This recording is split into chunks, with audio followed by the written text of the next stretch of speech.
नमस्कार दोस्तों। साहित्य की ओर में आज की कहानी है शकुंतला शर्मा जी द्वारा लिखी गई कहानी समझौता। यह क्या राजीव, तुम अभी तक कंप्यूटर में ही उलझे हुए हो? रिया घर में घुसते ही तीखे स्वर में बोली थी। कंप्यूटर में उलझा नहीं हूँ, काम कर रहा हूँ, राजीव ने उतने ही तीखे स्वर में उत्तर दिया था। ऐसा क्या कर रहे हो सुबह से? हर बात तुम्हें बतानी आवश्यक नहीं है और कृपया मेरे काम में विघ्न मत डालो। राजीव ने झिड़क दिया तो रिया चुप ना रह सकी। बताने को है भी क्या तुम्हारे पास? दिन भर बैठकर कंप्यूटर गेम्स खेलते रहते हो, काम धंधा तो कुछ है नहीं। मुझे तो लगता है कि तुम काम करना ही नहीं चाहते। प्रयत्न करने पर तो टेढ़े कार्य भी बन जाते हैं। काम ढूंढने के लिए हाथ पैर चलाने पड़ते हैं, लोगों से मिलना जुलना पड़ता है। तो अब तुम मुझे बताओगी कि काम ढूंढने के लिए मुझे क्या करना चाहिए? ठीक कहा तुमने। मैं होती कौन हूँ तुमसे कुछ कहने वाली? मैं तो केवल घर बाहर पिसने के लिए हूँ। बाहर काम करके लौटती हूँ तो घर वैसे का वैसा पड़ा मिलता है। मैं तो भूल ही गया था, तुम ही तो अब घर की कमाऊ सदस्य हो। मुझे तो सुबह उठते ही तुम्हें साष्टांग प्रणाम करना चाहिए और हर समय तुम्हारी सेवा में तत्पर रहना चाहिए। मैं अपनी ओर से भरसक प्रयत्न कर भी रहा हूँ कि महारानी जी को कोई कष्ट ना पहुँचे। फिर भी कोई कोर कसर रह गई हो तो मैं क्षमा प्रार्थी हूँ। राजीव का व्यंग्यपूर्ण स्वर सुनकर छटपटा कर रह गई थी रिया। क्यों इस प्रकार शब्द बाणों से मुझे छलनी करते हो राजीव? अब तो यह तनाव मेरी सहन शक्ति को चुनौती देने लगा है। रिया रो पड़ी थी। यह क्यों नहीं कहती कि बेकार बैठे निखट्टू पति को तुम सह नहीं पा रही हो, दिन पर दिन कटखनी होती जा रही हो। क्रोधित स्वर में बोलकर राजीव घर से बाहर निकल गया था। रिया अकेली बिसूरती रह गई थी। माता पिता को आपस में तू तू मैं करते देखकर दोनों बच्चे किशोर और कोयल किताबें खोलकर बैठ गए थे और कनखियों से एक दूसरे को देखकर इशारों में बातें कर रहे थे। शीघ्र ही इशारों का स्थान फुसफुसाहटों ने ले लिया था। माता पिता को आपस में तू तू मैं करते देखकर दोनों बच्चे किशोर और कोयल किताबें खोलकर बैठ गए थे और कनखियों से एक दूसरे को देखकर इशारों में बातें कर रहे थे। शीघ्र ही इशारों का स्थान फुसफुसाहटों ने ले लिया था। मम्मी बहुत गंदी है। घर में घुसते ही पापा पर बरस पड़ी। पापा कितना भी काम करें, मम्मी उन्हें चैन से रहने ही नहीं देती। कोयल ने अपना मत व्यक्त किया था। मम्मी नहीं, पापा ही गंदे हैं। घर में काम करने से कुछ नहीं होता, बाहर काम करने से ही पैसा मिलता है और उसी से घर चलता है। मम्मी बाहर काम ना करे तो हम सब भूखे मर जाएं। किशोर ने प्रतिवाद किया तो कोयल उस पर झपट पड़ी और दो चार थप्पड़ जमा दिए। फिर तो ऐसा महाभारत मचा कि दोनों के रोने बिलखने पर ही समाप्त हुआ था। कोहराम सुनकर रिया दौड़ी। वह पहले से ही भरी बैठी थी। उसने दोनों बच्चों की धुनाई कर दी। उनका क्रंदन धीरे धीरे सिसकियों में बदल गया था। रिया बच्चों को मार पीट कर देर तक शून्य में ताकती रही, जबकि चारों ओर फैला अस्त व्यस्त सा उसका घर उसे मुंह चिढ़ा रहा था। मेरे हंसते खेलते घर को ना जाने किसकी नजर लग गई, उसने सोचा और फपक उठी। कभी वह स्वयं को संसार की सबसे भाग्यशाली स्त्री समझती थी। आर्थिक मंदी के कारण कुछ माह पूर्व राजीव की नौकरी क्या गई, घर की सुख शांति को ग्रहण ही लग गया। वहीं से प्रारंभ हुआ था उनकी मुसीबतों का सिलसिला। 80,000 प्रति माह कमाने वाले व्यक्ति के बेरोजगार हो जाने का क्या मतलब होता है, यह राजीव को शीघ्र ही पता चल गया था। जो नौकरी रिया ने शौकिया प्रारंभ की थी, इस आड़े वक्त में वही जीवन संबल बन गई थी। ना चाहते हुए भी उसे कुछ कठोर फैसले लेने पड़े थे। उच्च पौष इलाके के 3 शयन कक्ष वाले फ्लैट को छोड़कर वे साधारण सी कॉलोनी के 2 कमरों वाले फ्लैट में चले आए थे। पहले खाना बनाने, कपड़े धोने, घर व फर्नीचर की सफाई करने और बर्तन धोने वाली अलग अलग नौकरानियां थीं, पर अब एक से ही काम चलाना पड़ रहा था। नई कॉलोनी में 2 कारों को रखने की जगह ना होने के कारण एक कार बेचनी पड़ी थी। सबसे कठिन निर्णय था किशोर और कोयल को महंगे इंटरनेशनल स्कूल से निकालकर साधारण स्कूल में डालने का। रिया राजीव ने बच्चों को यही समझाया कि पढ़ाई का स्तर ठीक ना होने के कारण वे उन्हें दूसरे स्कूल में डाल रहे हैं। पर जब एक दिन किशोर ने कहा कि वह माता पिता की परेशानी समझता है और अच्छी तरह जानता है कि अब वे उसे महंगे स्कूल में नहीं पढ़ा पाएंगे, तो राजीव सन्न रह गया था। रिया के मुंह से चाहकर भी कोई बोल नहीं फूटा था। इस तरह की परिस्थिति में संघर्ष करने वाला केवल उनका परिवार नहीं था। राजीव के कुछ अन्य मित्र भी वैसी ही कठिनाई से जूझ रहे थे। वे सभी मिलते जुलते एक दूसरे की सहायता करने का प्रयत्न करते। इस तरह हंसते बोलते बेरोजगारी के दर्द को कम करने का प्रयत्न करते थे। अपनी ओर से रिया स्थिति को जितना ही संभालने का प्रयत्न करती, उतनी ही निराशा के गर्त में डूबती जाती। पूरे परिवार को अजीब सी परेशानी ने घेर लिया था। बच्चे भी अब बच्चों जैसा व्यवहार कहाँ करते थे। पहले वाली नित नई मांगों का सिलसिला तो कब का समाप्त हो गया था। जब से उन्हें महंगे अंतर्राष्ट्रीय स्कूल से निकालकर सस्ते स्कूल में डाला गया था, वे ना मित्रों की बातें करते थे और ना ही स्कूल की छोटी मोटी घटनाओं की। रिया को स्वयं पर ही ग्लानि हो आई। बिना मतलब बच्चों को ढूंढने की क्या आवश्यकता थी। ना जाने उनके कोमल मन पर क्या बीत रही होगी। भाई बहनों में तो झगड़े होते ही रहते हैं। कम से कम उसे तो अपना होश नहीं खोना चाहिए था। पर नहीं, वह तो अपनी झुंझलाहट बच्चों पर ही उतारना चाहती थी। रिया किसी प्रकार उठकर बच्चों के कमरे में पहुंची। किशोर और कोयल अब भी मुंह फुलाए बैठे थे। रिया ने दोनों को मनाया, पुचकारा। मम्मी को माफ नहीं करोगे क्या तुम दोनों? बच्चों का रुख देखकर रिया ने झटपट क्षमा मांग ली थी। पर यह क्या, डांट खाकर भी सदा चहकती रहने वाली कोयल फपक उठी थी। अब हमारा क्या होगा मम्मी? वह रोते हुए अस्पष्ट स्वर में बोली थी। क्या होगा का क्या मतलब है? ऐसी बात तुम्हारे दिमाग में आई कैसे? पापा की नौकरी चली गई मम्मी, अब आप उन्हें छोड़ दोगी ना? कोयल ने भोले स्वर में पूछा था। क्या? किसने कहा यह सब? न जाने क्या ऊटपटांग बातें सोचते रहते हो तुम दोनों। रिया ने किशोर और कोयल को झिड़क दिया और दूसरे ही क्षण दोनों बच्चों को अपनी बाहों में समेटकर चूम लिया। हम सबका परिवार है यह। ऐसी बातों से कोई किसी से अलग नहीं होता। हमारा बंधन अटूट है। पापा की नौकरी चली गई तो क्या हुआ, दूसरी मिल जाएगी। तब तक मेरी नौकरी में मज़े से काम चल रहा है।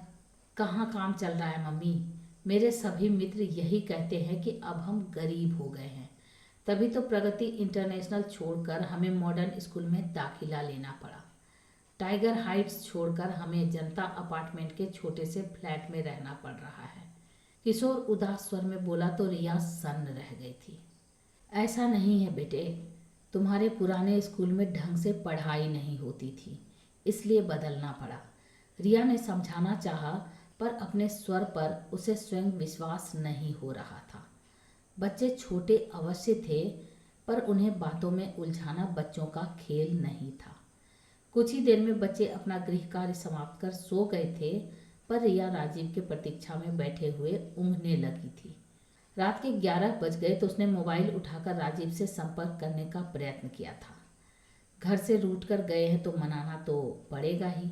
पर नंबर मिलाते ही खाने की मेज पर रखा राजीव का फोन बज उठा था। तो महाशय फोन यहीं छोड़ गए हैं। इतना गैर जिम्मेदार तो राजीव कभी नहीं थे। क्या बेरोजगारी मनुष्य के व्यक्तित्व को इस तरह बदल देती है? कब तक आंखें पसारे बैठी रहे वह राजीव के लिए? कल ऑफिस भी जाना है। इसी उहापोह में कब उसकी आंख लग गई पता ही नहीं चला था। दीवार घड़ी में 12 घंटों का स्वर सुनकर वह चौंक कर उठ बैठी। घबरा कर उसने राजीव के मित्रों से संपर्क साधा। कौन, रमोला? रिया ने राजीव के मित्र संतोष के यहाँ फोन किया तो फोन उसकी पत्नी रमोला ने उठाया। हाँ रिया, कहो कैसी हो? सॉरी रमोला, इतनी रात गए तुम्हें तकलीफ दी, पर 6 बजे से घर से निकले राजीव अब तक घर नहीं पहुँचे हैं। तुम्हारे यहाँ आए थे क्या? कैसी तकलीफ रिया? आज तो लगता है सारी रात आंखों में कटेगी। राजीव आए थे यहाँ। राजीव और संतोष ने साथ चाय पी। गपशप चल रही थी कि मनोज की पत्नी का फोन आ गया कि मनोज ने फांसी लगाकर आत्महत्या कर ली है। दोनों साथ ही मनोज के यहाँ गए हैं, पर उन्हें तुम्हें फोन तो करना चाहिए था। राजीव अपना मोबाइल घर पर ही भूल गए हैं, पर मनोज जैसा व्यक्ति ऐसा कदम भी उठा सकता है, मैं सोच भी नहीं सकती। हुआ क्या था? पता नहीं। संतोष का फोन आया था कि मनोज और उसकी पत्नी में सब्जी लाने को लेकर तीखी झड़प हुई थी। उसके बाद वह तो पास के स्टोर से सब्जी लेने चली गई और मनोज ने यह कांड कर डाला, रमोला ने बताया। हाय राम, इतनी सी बात पर जान दे दी। बात इतनी सी कहाँ है रिया, यह लोग तो आकाश से सीधे जमीन पर गिरे हैं।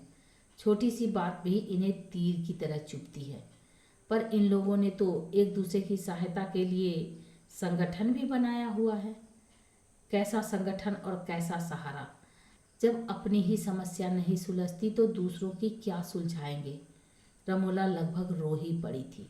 संतोष भैया फिर भी तकदीर वाले हैं कि उन्हें शीघ्र ही नई नौकरी मिल गई। तुमसे क्या छिपाना रिया, संतोष के चाचा जी की फैक्ट्री है।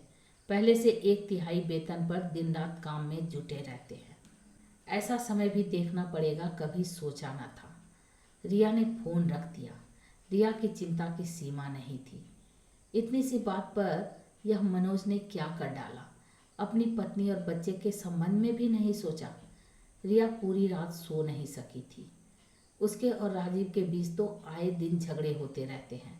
वह तो दिन भर ऑफिस में रहती है और राजीव अकेले घर में। उससे आगे तो वह सोच भी नहीं सकी और फपक कर रो पड़ी थी। राजीव लगभग 10 बजे घर लौटे थे। यह क्या है, कल 6 बजे घर से निकलकर अब लौट रहे हो और एक फोन तक नहीं किया? रिया ने देखते ही उलाहना दिया था। क्या फर्क पड़ता है रिया, मैं रहूं या नहीं, तुम तो अपने पाँव पर खड़ी हो। ऐसी बात फिर कभी मुंह से मत निकालना।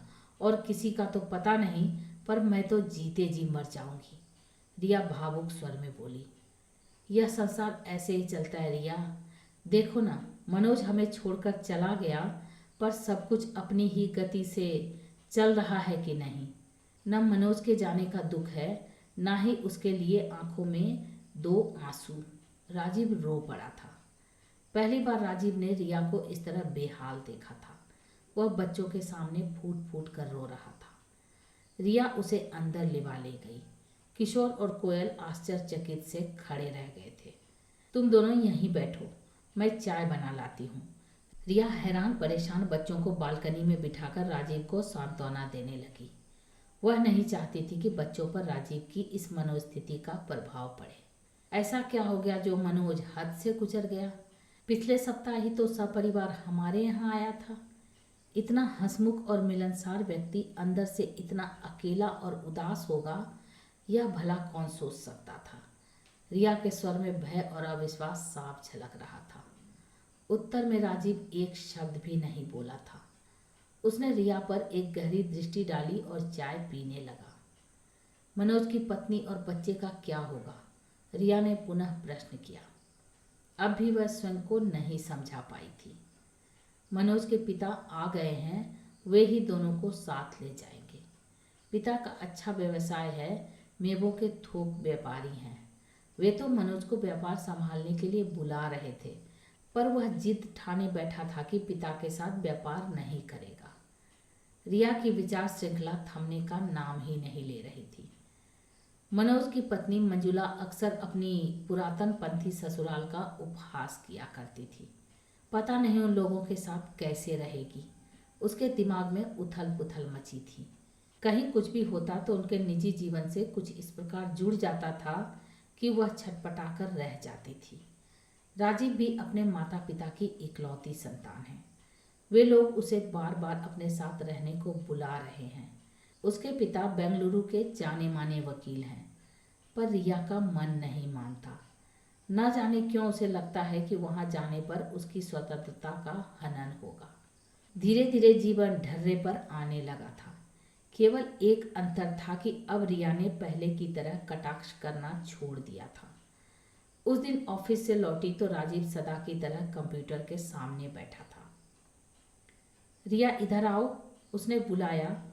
वह रिया को कुछ दिखाना चाहता था। यह तो शुभ समाचार है। कब हुआ था यह साक्षात्कार? तुमने तो कुछ बताया ही नहीं। रिया स्क्रीन पर एक जानी मानी कंपनी द्वारा राजीव का नियुक्ति पत्र देखकर प्रसन्नता से उछल पड़ी थी। इतना खुश होने जैसा कुछ नहीं है। एक तो पहले से आधा वेतन मिलेगा, ऊपर से मुझे बेंगलुरु जाकर रहना पड़ेगा, मुख्यालय में। यहाँ नोएडा में इनका छोटा सा ऑफिस है। यह तो और भी अच्छा है। वहाँ तो तुम्हारे माता पिता भी हैं। उनकी तो सदा से यही इच्छा है कि हम सब साथ रहें। रिया बोली तो राजीव के आश्चर्य की सीमा न रही। मेरे माता पिता की नहीं, अपनी इच्छा की बात करो। तुम्हारी स्वतंत्रता का क्या होगा? पेट भरा हो तभी स्वतंत्रता भी अपना रंग दिखाती है। तुम्हारा आधा वेतन भी मेरे वेतन से दुगुना होगा। बेंगलुरु जाकर किराए आदि के झंझट से भी बच जाएंगे। तुम तैयार हो तो भला मुझे क्या आपत्ति हो सकती है? राजीव बोला, पर मन ही मन समझ गया कि जीवन मनुष्य को कैसे कैसे सबक सिखा देता है। मैं सोचता हूँ कि पहले जाकर नई नौकरी ज्वाइन कर लेता हूँ। तुम कोयल और किशोर के साथ कुछ समय तक यहीं रह सकती हो। नहीं, ना मैं अकेले रह पाऊंगी, ना ही कोयल और किशोर। सच कहूँ तो अब यहाँ दम सा घुटने लगा है मेरा। मेरे मामूली से वेतन में 6-7 महीनों से काम चल रहा है। तुम्हें तो उससे 2 गुना वेतन मिलेगा। हम सब साथ चलेंगे। कोयल और किशोर सुनते ही प्रसन्नता से नाच उठे थे। उन्होंने तो दादा दादी के घर में अपने कमरे भी चुन लिए थे। राजीव के माता पिता तो समाचार सुनते ही झूम उठे थे। वर्षों बाद कोई शुभ समाचार सुनने को मिला है। उसकी माँ भरे गले से बोली थी और आशीर्वादों की झड़ी लगा दी थी। पर तुम्हारी स्वतंत्रता का क्या? फोन रखते ही राजीव ने प्रश्न किया था। इतनी स्वार्थी भी नहीं हूं मैं कि केवल अपने ही संबंध में सोचूं। तुमने साथ दिया तो सबके खिले चेहरे देखकर मैं भी समझौता कर लूंगी। समझौता? इतने बुरे भी नहीं है मेरे माता पिता। आधुनिक विचारों वाले पढ़े लिखे लोग हैं और मुझसे अधिक मेरे परिवार पर जान छिड़कते हैं। इतना कहकर राजीव ने ठहाका लगाया तो रिया को लगा कि इस खुशनुमा माहौल के लिए कुछ बलिदान भी करना पड़े तो वह तैयार है। तो ये आप सुन रहे थे शकुंतला शर्मा जी द्वारा लिखी गई कहानी समझौता, रेणु की आवाज़ में। ऐसी अनोखी कहानियों को सुनने के लिए मेरे चैनल को सब्सक्राइब करें, लाइक करें और शेयर करें। और हाँ, कमेंट करके ज़रूर बताएं कि आपको ये कहानी कैसी लगी। Thank you.